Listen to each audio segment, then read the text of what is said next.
Assalamualaikum warahmatullahi wabarakatuh. Halo semuanya, jumpa lagi dengan saya Chow Sing Sing, kurator dari Podcast Horror Night Story. Halo, apa kabar semuanya? Semoga kalian semua sehat-sehat ya. Dan seperti biasanya, pada malam hari ini saya kembali dan akan menghadirkan sebuah kisah mistis untuk kalian semua. Kisah mistis kali ini saya datangkan dari tweet Twitternya Mas Arahieng yang menceritakan sebuah teror yang selalu terjadi pukul 2 malam di sebuah rumah kontrakan. Seperti apa kisahnya? Mari kita simak. Dulu aku tipe orang yang tidak bisa tidur jika lampu kamar masih hidup. Aku baru bisa terlelap jika kamar tidurku sudah dalam kondisi gelap gulita. Itu berlangsung selama bertahun-tahun dan tak akan pernah berubah. Hingga suatu kejadian merubah segalanya. Sekarang semuanya berbalik total. Jangankan untuk tidur di dalam kamar yang gelap, tiba-tiba listrik padam saat malam hari saja aku bisa keringat dingin. Di rumah bahkan aku harus menggunakan lampu emergensi untuk mengatasi ketakutanku ini. Aku juga selalu sedia lilin. Semua berawal dari kejadian beberapa tahun silam. Saat itu aku baru saja menjadi PNS dan ditugaskan untuk mengajar di pelosok desa. Jaraknya sangat jauh dari rumahku di kota. Jujur, itu jadi beban saat harus hidup sendiri, jauh dari orang tua di usia 23 tahun. Tak ada jalur darat untuk tiba di desa itu. Aku harus naik kapal kayu.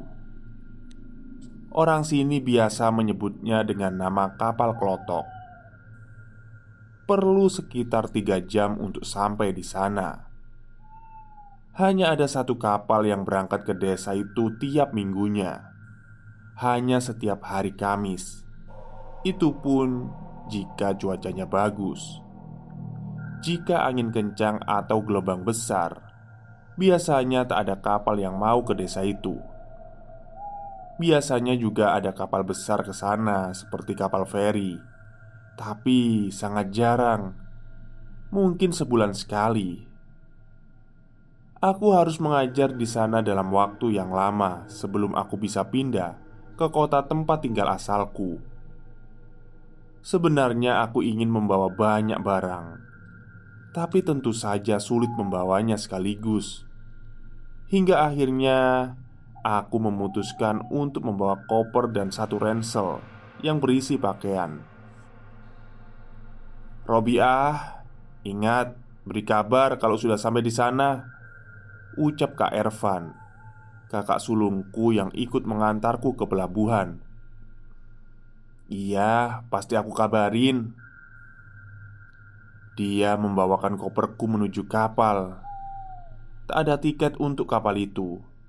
Cukup bayar 25.000 saja, langsung bisa naik. Tak begitu banyak penumpang di dalam. Sepertinya memang tidak banyak yang mau berangkat ke desa itu. Hanya saja kapal ini memang penuh sesak dengan barang-barang. Sepertinya untuk dijual kembali ke desa itu. Ini kali pertama aku menaiki kapal kelotok, dan ternyata membuatku mabuk laut. Setelah 1 jam perjalanan, benar saja aku muntah-muntah. Seorang ibu-ibu menyarankanku untuk tidur agar tidak tambah mabuk. Mana aku bisa. Suara kapal sangatlah ribut. Kapalnya juga sangat goyang. Sebenarnya aku salut dengan penumpang lain yang bisa tidur nyenyak di kapal ini. Melihatku kembali muntah hingga beberapa kali membuat ibu-ibu tadi terbangun dan jadi mengurusku. Terlihat jelas beliau panik Ibu itu bahkan melakukan berbagai macam cara agar aku tidak kembali muntah. Mulai dari memijat leherku hingga mengusapkan minyak kayu putih. Sempat beliau ingin menggosokkan balsem agar aku merasa hangat, tapi aku menolak keras. Kebetulan di kapal ini juga memuat air mineral botol. Tanpa pikir panjang, ibu itu langsung membuka salah satu dusnya dan mengambil sebotol air untukku. Anehnya, dia tidak langsung memberikannya. Terlebih dahulu dia membacakan sesuatu dan meniupkannya ke dalam botol itu. "Ini nak, diminum." Aku sempat menolak dengan gelengan. Ku bilang kalau aku juga punya air sendiri. "Ini obat supaya kamu tidak muntah lagi." Aku terus dipaksa. Akhirnya aku minum air itu, satu teguk saja. Entah apa yang dibacakannya pada air yang kuminum itu. Aku benar-benar tidak lagi muntah sampai ke tempat tujuan. Sekalipun begitu, aku masih coba berpikir jernih dan menganggap efek minyak kayu putih yang sebenarnya membuat aku tidak lagi muntah. Aku akhirnya juga tahu nama beliau adalah Burakaya, istri kepala desa di tempat yang akan aku tuju. Barang-barang makanan yang ada di kapal ini semua miliknya. Kata Burakaya, dia punya toko besar di sana. Burakaya bercerita banyak padaku tentang desa itu. Kedengarannya membosankan tinggal di sana. Kamu nginap di mana, nak?" tanya Burakaya. "Saya ngontrak rumah, Bu. Kebetulan dapat rumah murah untuk sewa setahun." Sepertinya Burakaya tahu betul rumah siapa yang aku maksud. Alisnya mengkerut mendengar ucapanku. Rumah beton?" "Iya," anggukku. "Memangnya kenapa, Bu?" "Ah, bukan apa-apa," gelengnya. Sepertinya ada yang tidak beres. Entah itu apa. Sebenarnya Kak Ervan yang mencarikan rumah itu 2 minggu yang lalu. Katanya ada yang mau menyewakan rumahnya untuk harga murah selama setahun. Kata Kak Ervan, rumah itu bagus dan cukup luas, 10 kali 20 termasuk perkarangannya. Harganya yang terlalu murah membuatku sempat curiga. Namun kata Kak Ervan, pemiliknya sengaja menyewakan murah agar ada yang mau mengurus rumah itu. Pemiliknya dapat pekerjaan di luar daerah dan mungkin tidak akan kembali dalam waktu yang lama. Meski begitu, pemiliknya tetap tidak ingin menjual rumah itu. Setibanya kapal klotok yang aku tumpangi di desa tujuan, Burakaya menawariku tumpangan. Sebenarnya, suami Burakaya datang menjemput menggunakan pickup L300. Tentunya untuk mengangkut barang dagangannya tadi. "Ikut sama ibu aja, dianterin sampai ke rumah kontrakanmu." Dia siapa, mah?"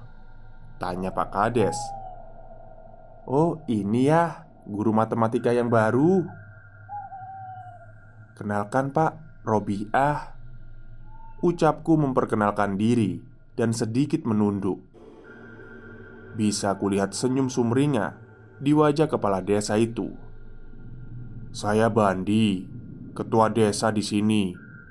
Jangan sungkan-sungkan kalau ada keperluan apa-apa. Bilang aja ke bapak." "Iya, Pak." Ibu Robiah ini sendirian aja kesini, mah." "Iya ya, keluarganya juga punya kerjaan di kota. Makanya mama kasihan. Sekalian ya antar dia ke rumahnya." Tentu, bisa bahaya kalau sendirian. Bu Robiah tidak perlu sungkan, ikut kita aja." Jujur, Aku merasa tak enak merepotkan mereka di hari pertama. Juga tidak nyaman untuk menolak niat baik mereka. Kuiyakan saja dengan anggukan kecil dan tersenyum kepada mereka tanda setuju. Koperku diangkut menuju bak belakang bersama barang dagangan lainnya milik Bu Rukaya selama perjalanan. Mereka berdua banyak bertanya-tanya tentang kehidupanku di kota. Mereka juga sangat antusias mendengarkan ceritaku. Sepertinya aku mengerti kenapa Pak Bandi terpilih menjadi kepala desa. Pemukiman penduduk ternyata cukup jauh dari pelabuhan. Mungkin karena kebanyakan penduduk kami adalah petani. Kulihat kami harus melalui hutan hingga kebun dan sawah sebelum masuk ke pemukiman. Jalannya juga sangat buruk, tanah liat. Keceriaan Pak Kades seketika hilang saat menanyakan lebih jelas di mana aku akan tinggal. Responnya sama seperti respon yang diberikan buruh kaya saat berada di kapal tadi. Mohon maaf pak, sebenarnya rumah itu kenapa sih?" Tanyaku pelan. "Ah, bukan apa-apa," jawab Pak Kades. Akhirnya mobil yang dikemudikan Pak Kades berhenti tepat di depan rumah beton itu. Ini dia. Tidak salah lagi. Aku sudah pernah melihat rumah ini di ponsel Kak Ervan. "Kita sudah sampai," ujar Pak Kades menghela nafasnya. "Perhatikan sekelilingmu." Aku turun dari mobil dan memperhatikan sekelilingku. Yang kami khawatirkan, rumah itu sangat terpencil, menyendiri. Jelas buruh kaya. Kami jelas khawatir kalau perempuan muda seperti kamu harus tinggal di rumah itu seorang diri. "Ah, tidak apa-apa, Bu. Kelihatannya di sini aman." Bohongku. Yang ada di pikiranku adalah betapa mengerikannya lingkungan ini saat malam hari. Pohon-pohon lebat tumbuh di sekitaran sini. Rumah terdekat jaraknya juga lumayan jauh. "Pokoknya, kalau ada apa-apa segera cari pertolongan ya." "Iya, Bu." Ku ambil koperku di bak belakang dan mereka juga kembali ke rumahnya. Aku harus cepat terbiasa dengan lingkungan ini. Saat aku pertama kali melangkah masuk ke dalam rumah kontrakan itu, nuansanya jelas terasa aneh. Sulit menjelaskannya. Aku hanya merasa ada aroma tidak nyaman di sini, seperti bau bangkai. Mungkin itu. Ku kunci pintu depan dan bergegas membawa koperku menuju kamar. Tepat seperti yang Kak Ervan katakan, perabotannya lengkap. Semua adalah kepunyakan si pemilik rumah. Dan aku diperbolehkan untuk menggunakan semuanya. Tempat tidur, lemari, hingga peralatan dapur. Hanya ada satu kamar tidur, ruang tengah, ruang tamu, dapur, dan kamar mandi. Tapi tidak ada listrik saat siang hari. Listrik baru akan tersedia mulai dari jam 6 sore hingga jam 6 pagi. Lebih parahnya, tidak ada sinyal. Aku sudah jelas putus kontak dengan Kak Ervan jika begini. Setelah makan malam, aku mandi dan langsung tidur. Seluruh badanku rasanya remuk setelah perjalanan melelahkan seharian ini. Kupadamkan lampu kamar, lalu tidur sambil membungkus diriku dengan selimut. Tiba-tiba, tok, tok, tok. Perlahan kesadaranku kembali saat mendengar suara ketukan itu. Tok, tok, tok. Benar, itu jelas dari pintu depan.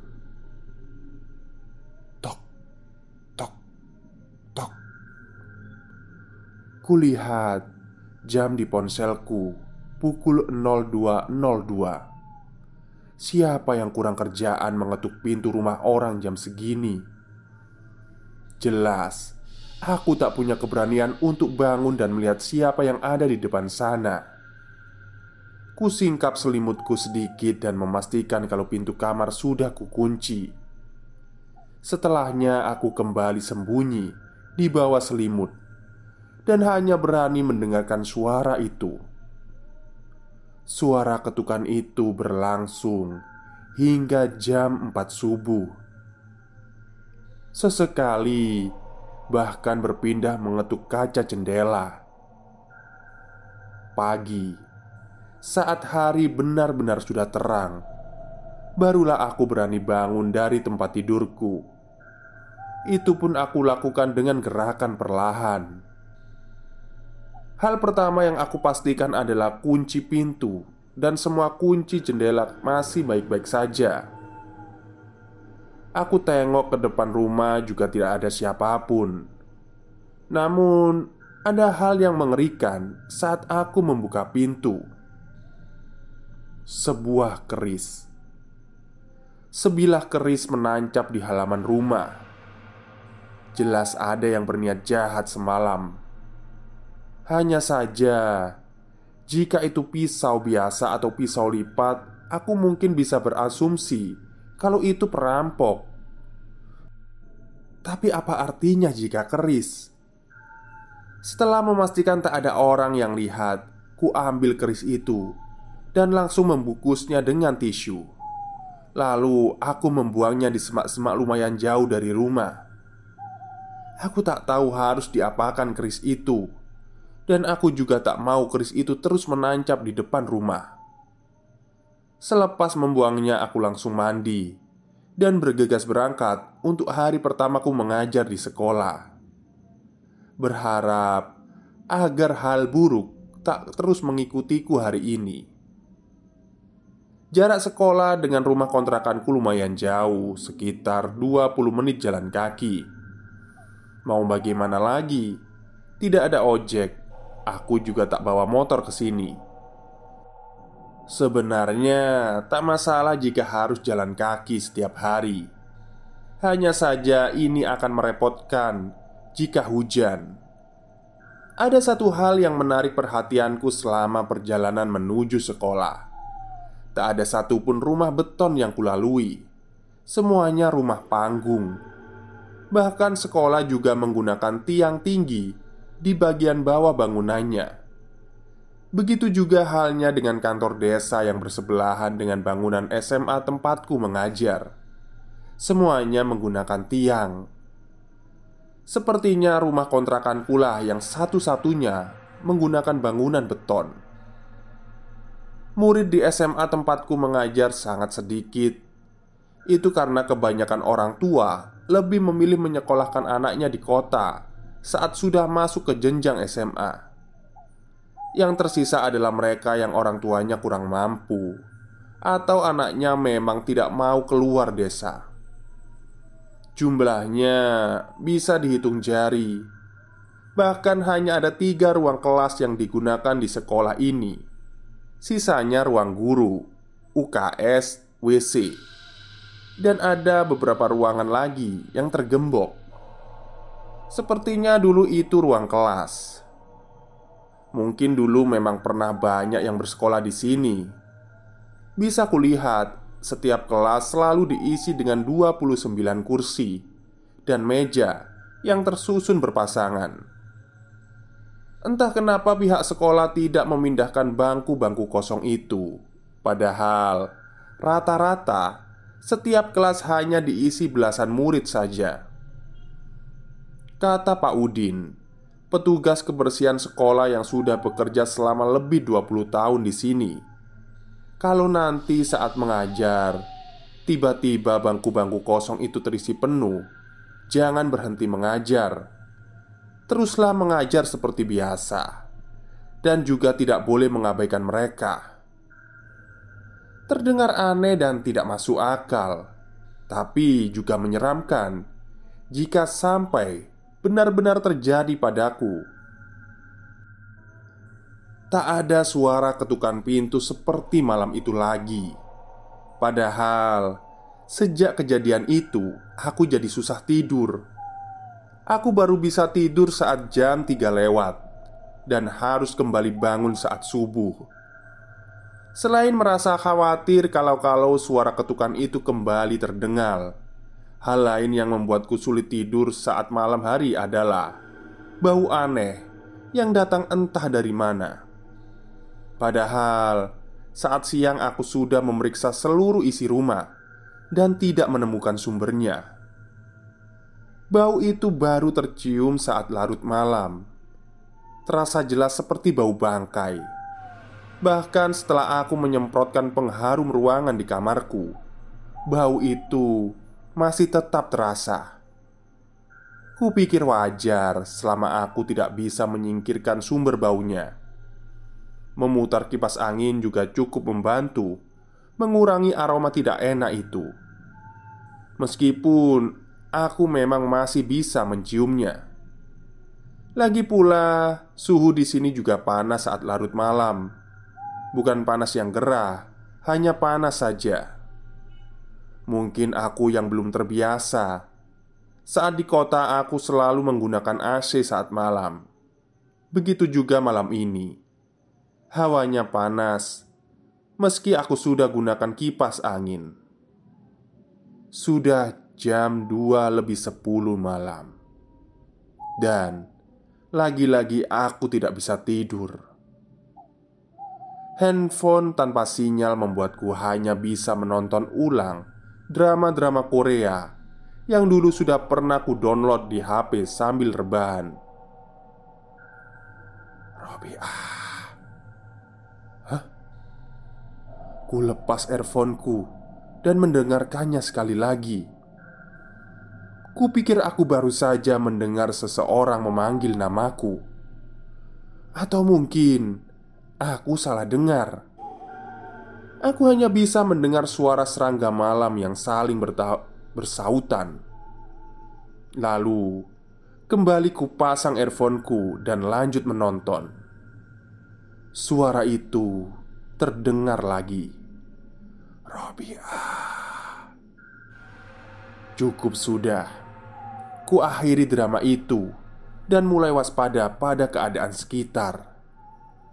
Entah kenapa, walau aku hanya sendiri di dalam kamar, aku merasa seperti ada orang yang mengawasiku, terutama dari arah jendela kamar. Jendela itu tepat berada di atas kepalaku, karena tempat tidurku memang berada di dekat jendela. Ku tarik selimutku dan memegang erat handphone di tangan. Lagi-lagi aku hanya bisa bersembunyi di bawah selimut. Walau aku sangat ingin melihat keluar jendela, tapi aku tak akan pernah berani untuk melakukan hal itu. Bahkan untuk melihat ke kolong ranjang saja aku tidak berani.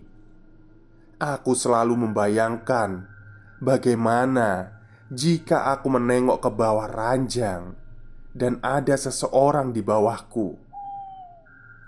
Kebetulan tempat tidur di rumah kontrakanku itu masih ranjang model lama. Aku menutup diri dengan selimut tebal, dan ternyata itu bukan solusi yang tepat, karena aku tak bisa melihat sekelilingku, dan itu membuatku semakin gelisah. Pikirku, bagaimana jika sekarang seseorang sedang berdiri menatapku di depan pintu kamar? Semua pikiran buruk bermunculan dalam kepalaku. Perlahan, aku coba sedikit mengintip dari balik selimut, hanya memastikan kalau pintu kamar sudah terkunci rapat. Hah? Gelap. Mati lampu. Segera aku gunakan senter ponselku sebagai penerangan. Hal pertama yang kupastikan hanyalah kunci pintu. Setelah cukup yakin pintu terkunci, ku senter juga sudut kamarku sekilas dan langsung kembali membungkus diri di bawah selimut. Aku coba menenangkan pikiranku. Tidak ada siapa-siapa di kamar ini. Hanya aku saja yang terlalu berlebihan mungkin. Kecuali jika seseorang benar-benar bersembunyi di bawah tempat tidurku. Tok, tok, tok, tok, tok, tok. Lagi suara ketukan pada pintu depan rumahku kembali terdengar. Tidak seperti sebelumnya. Kali ini terdengar lebih pelan dan memiliki jeda setiap ketukannya. Tidak ada ketukan keras, hanya ketukan lemah saja dan sama seperti sebelumnya. Sesekali juga terdengar ketukan di kaca jendela depan rumah.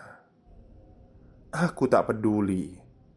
Serentetan ketukan itu hanya kudengarkan saja dari bawah selimut, hingga berhenti dengan sendirinya sekitar jam 4 subuh.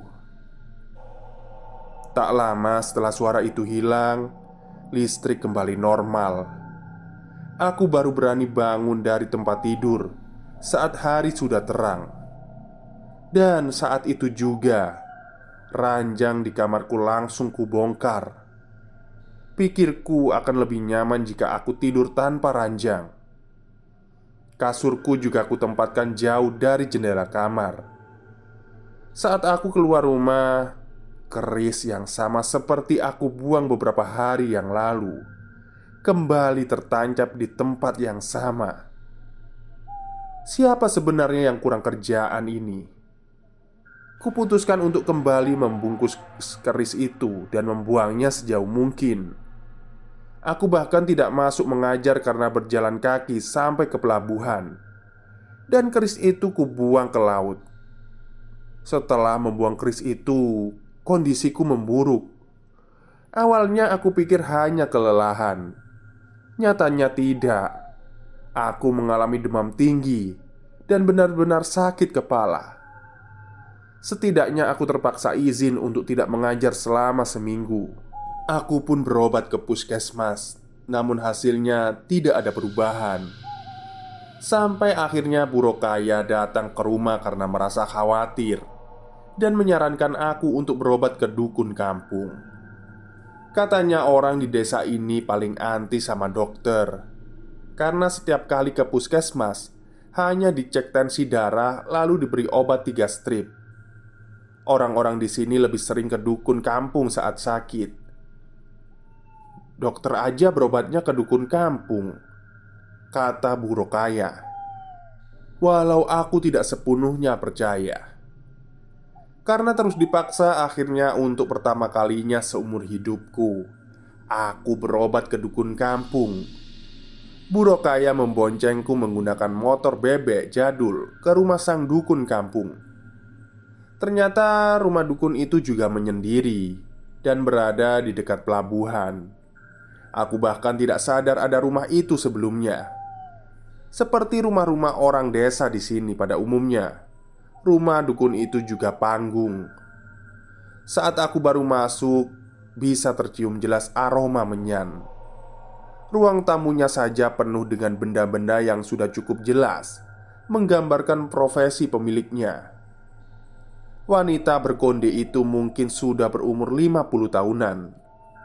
Konsentrasinya bahkan tak terganggu dengan kedatangan kami. Ia terus saja mengucapkan mantra di depan dupa dan sesajen. Tak lama berselang, wanita itu mulai menanyakan kami, dan Bu Rokaya lah yang langsung menjelaskan kondisi kesehatanku. Kamu ini sedang diikuti, nak," ucap dukun itu padaku. "Ada yang tidak suka denganmu." "Diikuti?" Aku coba memastikan arti kata diikuti itu. "Siapa yang ngikuti saya, Mbah?" "Kamu diikuti makhluk halus." Jadi gimana caranya supaya makhluk halus itu berhenti, Mbah?" tanya Bu Rokayah. "Bawa air." Seketika itu juga Bu Rokayah bergegas mengambil sebotol air mineral dari bagasi motornya. Aku bahkan tak tahu Bu Rokayah sudah mempersiapkan itu sebelumnya. Dibukanya botol itu oleh sang dukun, lalu dibacakan mantra yang entah berapa panjang. Mantra itu diakhiri dengan tiupan ke dalam botol. 3 kali kulihat ia membaca mantra dengan 3 kali tiupan. Kamu orang baru kan di sini?" Aku hanya mengangguk mengiyakan pertanyaan sang dukun. "Sudah biasa. Orang-orang pendatang di sini jatuh sakit. Biasanya mengganggu kenyamanan makhluk halus yang ada di sini. Jadi, kamu jangan bertingkah macam-macam di sini." Iya Bu. Aku bahkan merasa tak melakukan hal aneh sejak tiba di sini." "Ini air kamu percikan di sekeliling rumahmu. Aku jamin makhluk halus yang ganggu kamu itu langsung pergi." Wah, jujur, aku merasa terpukau dengan kepercayaan diri sang dukun.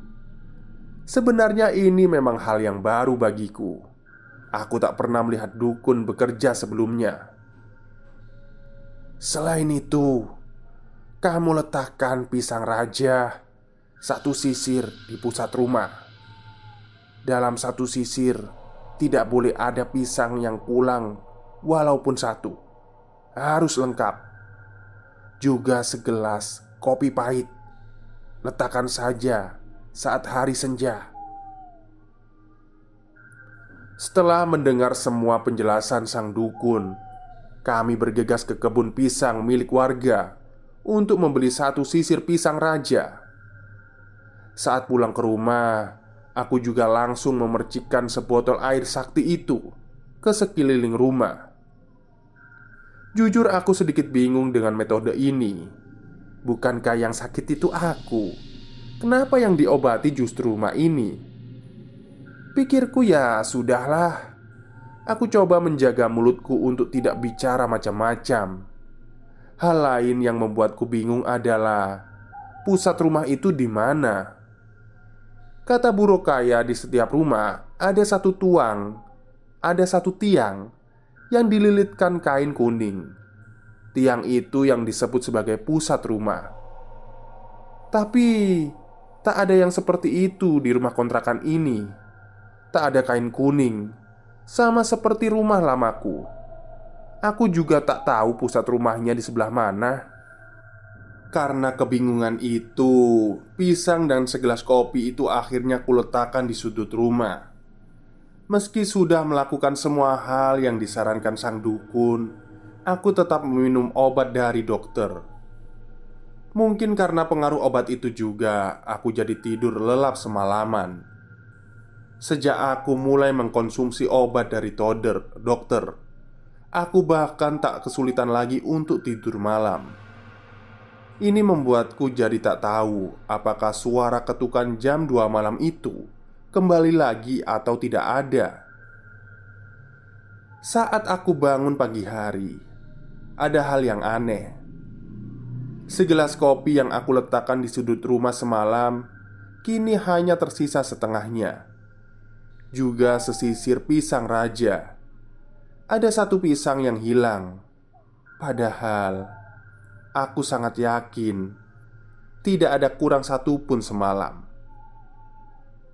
Tok tok tok. "Robiah!" Ku tengok keluar rumah. Ternyata Bu Rokayah tidak biasanya. Ia datang sendiri pagi ini. "Aduh, gimana kondisimu, Nak?" "Udah mendingan, Bu," jawabku sambil menggerak-gerakkan tubuh. Rasanya aku memang sudah kembali sehat. "Kalau begitu, cepat ganti baju ya." "Ganti baju? Kita mau kemana, Bu?" "Melayat. Dukun yang ngobatin kamu meninggal semalam." "Hah?" Tanpa tahu apa-apa, Pagi itu juga kami datang ke rumah sang dukun. Menurut sang suami, istrinya tiba-tiba bangun dari tempat tidur dan keluar jam 2 malam. Karena lama tidak kembali, akhirnya dia disusul. Tidak jauh, karena dukun itu ditemukan tepat di depan rumahnya. Dia sudah tidak bernyawa. Tak ada luka tusuk, luka senjata tumpul, ataupun bahkan bekas cekikan. Tidak ada. Hanya saja dari mulutnya keluar cairan hitam seperti kopi. Meski aku tidak mengatakan pada siapapun, tapi aku mendengar cerita itu, aku langsung terpikirkan oleh satu hal. Apa mungkin dia juga mendengar suara seseorang yang memanggil namanya? Jika benar, aku harus lebih waspada. Terlebih kejadiannya sama dengan teror yang kuterima. Keesokan harinya hal yang aneh kembali kulihat di desa ini. Awalnya aku berniat untuk datang ke rumah Bu Rukaya untuk suatu keperluan. Namun niat itu kuurungkan saat setengah jalan. Hari sudah hampir senja, dan semua orang yang kutemui di jalan menggunakan pakaian serba hitam. Aku bisa mencium bau menyan di mana-mana, bahkan di setiap rumah yang kulalui. Bisa kulihat di bawah kolong rumahnya ada sebuah semacam ritual. Setiap rumah meletakkan kelapa muda di tiang sudut rumah masing-masing.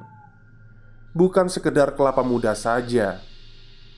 Kelapa muda itu dipotong bagian atasnya hingga sedikit berlubang. Pada lubang kecil itu diletakkan sebutir telur ayam rebus yang sudah tanpa kulit. Aku tak tahu apa yang orang-orang itu lakukan. Karena merasa ada yang aneh, aku memutuskan untuk langsung pulang saja dan mengunci rumah rapat-rapat. Aku mengurung diri di rumah. Jam 1 malam, bau-bau tidak sedap kembali tercium, semacam bau bangkai.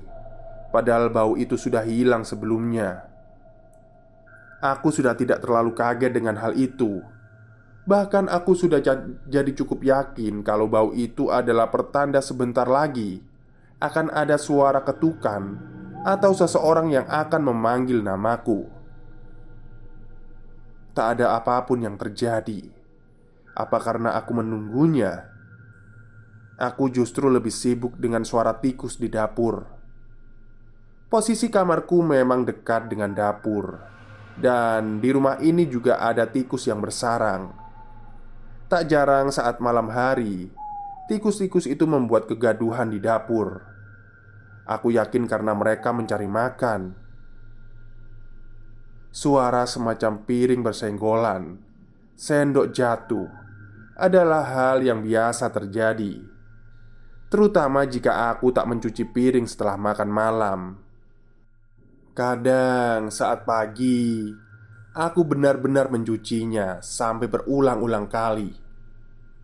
"Shh, shh," teriakku dari kamar sesekali saat mereka semakin menjadi. Tiba-tiba aku mendengarkan ada suara air mengalir dari keran.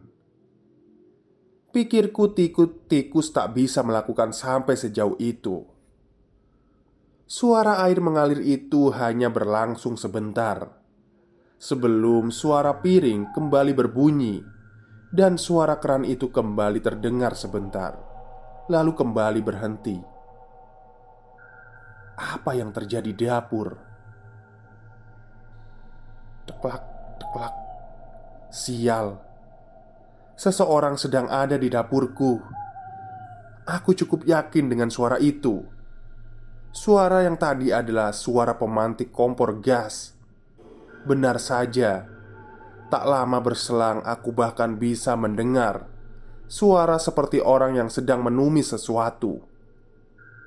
Apa yang harus kulakukan? Aku terlalu takut untuk keluar dari kamar.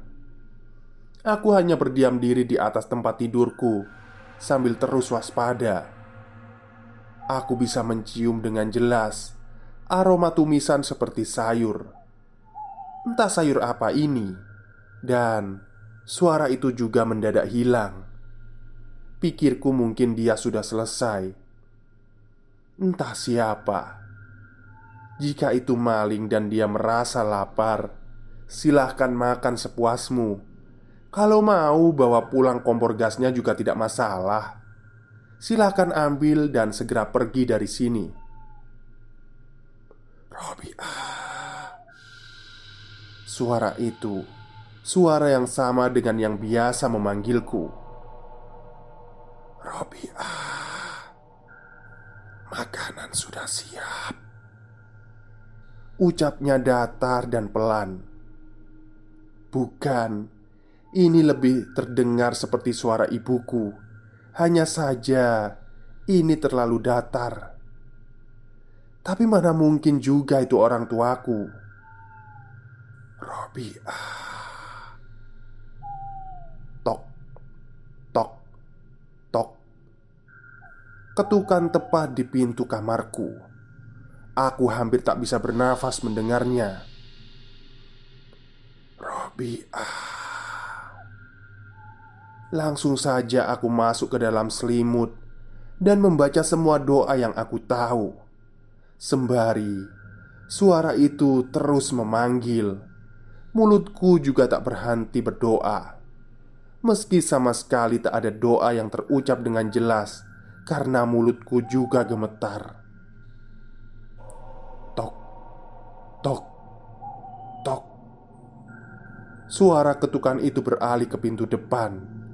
Tidak begitu jelas, tapi aku bisa mendengar suara pintu terbuka.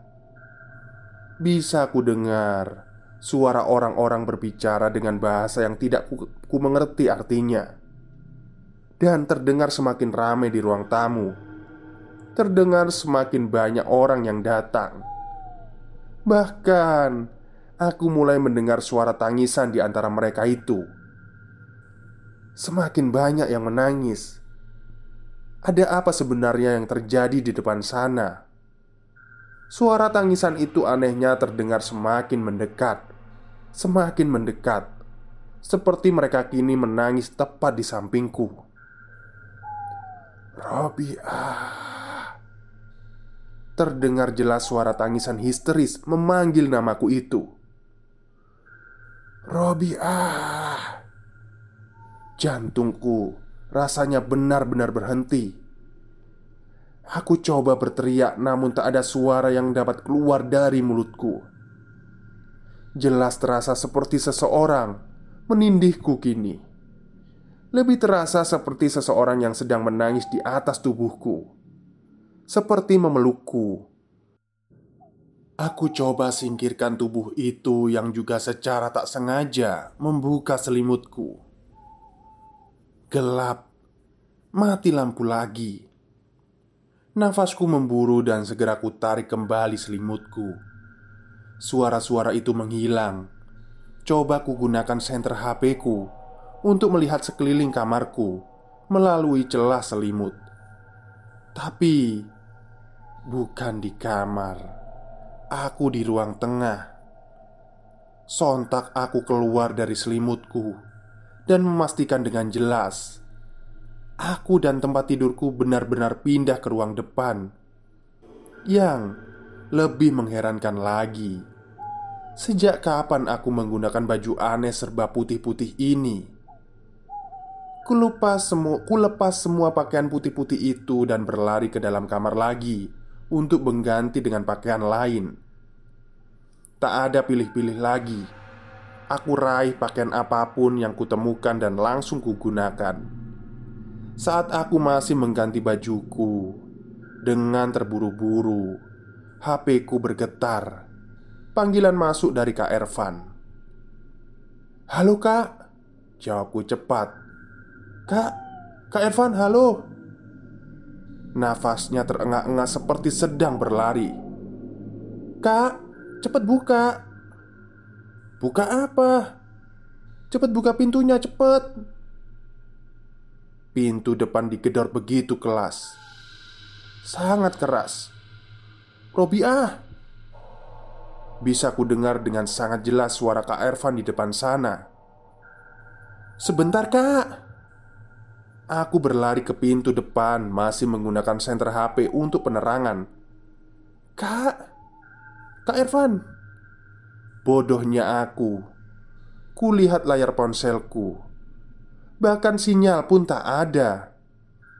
Bagaimana mungkin aku percaya ada telepon dari Kak Ervan? Kuarahkan cahaya senterku ke halaman depan. Dan keris yang sudah aku buang ke laut hari itu, kembali tertancap di halaman rumah. Tanpa peduli apa-apa lagi, subuh itu juga aku berlari secepat yang aku bisa menuju ke rumah buruk kaya. Aku bahkan berlari tanpa sempat lagi berpikir untuk menggunakan alas kaki. Aku benar-benar membuat warga menjadi heboh, terutama para tetangga buruk kaya. Mereka, termasuk Pak Kades dan buruk kaya, benar-benar kaget saat melihatku dan menceritakan ada keris yang berulang kali kembali tertancap di depan rumahku. Ternyata itu bukan kali pertamanya terjadi di desa itu. Keris itu sudah sejak lama dan kehilangan pemiliknya. Banyak yang yakin keris itu dulunya adalah keris pesugihan dan selalu meminta darah setiap 3 bulan sekali saat bulan mati. Sang pemilik terakhirnya mengabaikan hal itu dan hanya menikmati kekayaan yang dibawa keris itu. Imbasnya, sang pemilik menjadi tumbal. Sejak kejadian itu, keris itu terus mencari pemilik baru. Namun tak ada yang mau mengambilnya. Biasanya keris itu akan datang ke depan rumah orang yang dipilihnya. Tepat seperti saat pertama kali aku menemukan keris itu di depan rumah. Celakanya, aku justru membuangnya begitu saja. Bahkan aku cenderung emosi saat membuangnya. Menurut kepercayaan warga setempat, sebelum membuang keris atau mengembalikan ke tempat asalnya, terlebih dahulu pusaka itu harus dibersihkan. Keris dengan aura negatif biasanya sangat berbahaya, terlebih jika keris itu sudah memilih kita dan dibuang begitu saja. Maka besar kemungkinan keris itu akan melakukan pembalasan, bahkan bisa berujung kematian. Pagi itu juga, tetua adat setempat datang ke rumah kontrakanku untuk melakukan pembersihan keris. Keris itu dibawa ke pelabuhan untuk dilarutkan di laut. Sebelum dilarutkan, keris itu terlebih dahulu dibasuh menggunakan air kelapa muda yang diletakkan di dalam kendi tanah liat. Air kelapa itu sendiri dicampur dengan berbagai macam bunga. Sambil dibasuh, tetua adat itu terus membaca doa. Setelah semua selesai, barulah keris itu dilarutkan ke dalam air laut. Selain itu, aku juga dimandi kembang menggunakan kemben kain hitam. Tujuannya agar hal-hal buruk tidak terjadi padaku terulang lagi. Memang tak ada lagi kejadian buruk yang kualami meski aku masih menempati rumah kontrakan yang sama. Semua berjalan normal seperti biasa, kecuali rasa takutku akan kegelapan yang tak bisa sembuh sampai hari ini. Semua kejadian buruk itu seketika terbayang setiap kali berada di tempat gelap. Kadang, jika lampu tiba-tiba padam pada malam hari, aku bisa sampai menjerit histeris saking takutnya. Tamat. Baik, itulah cerita dari tweet Twitternya Mas Arahyeng yang menceritakan seorang gadis yang ditugaskan dinas di sebuah pulau terpencil. Dan ternyata saat di sana dia diganggu oleh sesosok makhluk halus. Jadi kalau kita ya, misal ini pelajaran yang saya dapat dari cerita ini, ternyata ketika kita mendapatkan sebuah barang yang murah, itu harusnya kita patut curiga ya. Kalau murah barangnya sesuai nggak masalah. Kalau barangnya misalnya bagus gitu ya, terus harganya murah, itu kan patut dicurigai, ada apa ini gitu loh. Kayak dikontrakan nih, mungkin kontrakannya bagus gitu ya, kok murah dapatnya gitu. Itu patut apa ya? Kita itu patut curiga juga, nggak masalah. Baik, mungkin itu saja cerita yang bisa saya ceritakan pada malam hari ini. Kurang lebihnya saya mohon maaf. Wassalamualaikum warahmatullahi wabarakatuh.